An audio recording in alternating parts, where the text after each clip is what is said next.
আরমান সাহেব নাকি ওনাদের পাঠাইছিল যে ওনার প্রভাব বিস্তার করার জন্য। স্যারের যে বক্তব্য যে আমাদের কলেজের আয়ের ব্যয়ের হিসাব জানতে চায়। ওই দিক থেকে আমি একজন সাধারণ শিক্ষার্থী হিসেবে ওই ওই জায়গা থেকে বের হয়েছিলাম।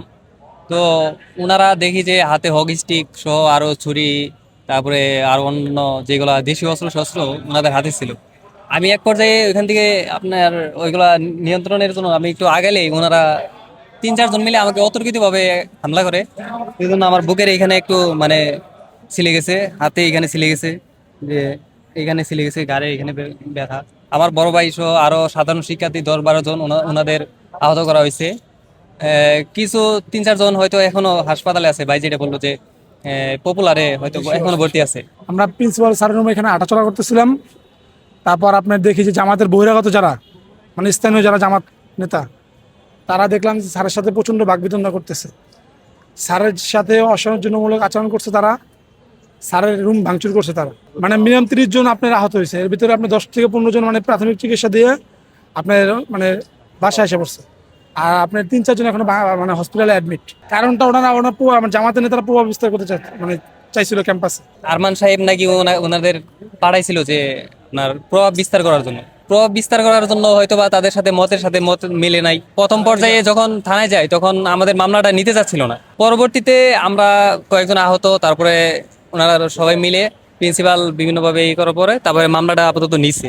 তারপরে মামলা নেওয়ার সময় আরমান সাহেব ফোন করে আমাদের প্রিন্সিপালকে বিভিন্নভাবে হয়রানিমূলক বা হুমকি দামকির মধ্যে এরকম ভাবে ফেলছে। একদম আমি আমি সহ আরো 2-1 জন ওইখানে আহত যারা ছিল তাদের সামনে, এমনকি ওইখানে মিরপুর থানার ওসি সহ ওইখানে ছিল।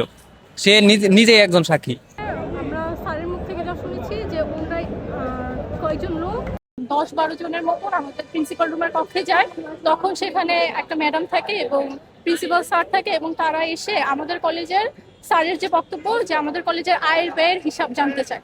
তো স্যারের কথা হচ্ছে যে আপনারা বহিরাগত, আপনারা আমাদের গভর্নমেন্ট বডির কেউ না, তো আপনাদেরকে কেন আমি আমার কলেজের আয় ব্যয়ের হিসাব দিব।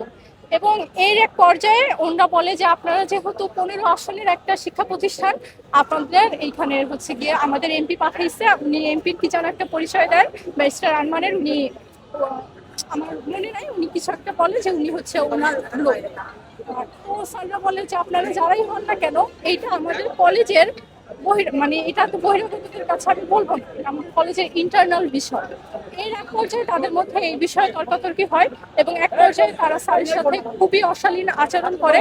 এবং কলেজের ভিতর যেহেতু এরকম একটা ঘটনা ঘটতে থাকে, সাধারণ শিক্ষার্থীরা যখন বুঝতে পারে যে স্যারের রুমে হয়তো কোনো সমস্যা হচ্ছে, তখন তারা স্যারের রুমে যায় এবং যাওয়ার পরে তাদের সাথে সাধারণ শিক্ষার্থীদের সাথে একটি বাকবিতণ্ডা হয় এবং তার এক পর্যায়ে তারা সাধারণ শিক্ষার্থীদের উপর হামলা করে। আমি ঘটনাস্থলে কালকে আমি কলেজে আসতে পারিনি, কিন্তু ঘটনা হচ্ছে আমি জানতে পেরেছি আমার শিক্ষার্থী অন্য অন্য বন্ধুরা ছিল, আমার ক্লাসমেটরা ছিল, তারা এখানে উপস্থিত ছিল, তারা সশরীরে দেখেছে।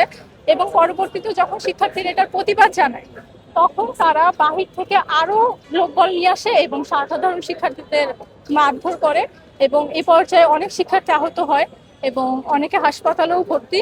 কখনোই আমরা কাম্য না যে বহিরাগত বাহিরের কেউ এসে আমাদের কলেজের আমাদের অধ্যক্ষের সাথে এই ধরনের অসদাচরণ করবে। আমরা এটার প্রতিবাদ জানাই এবং তীব্র নিন্দা জানাই।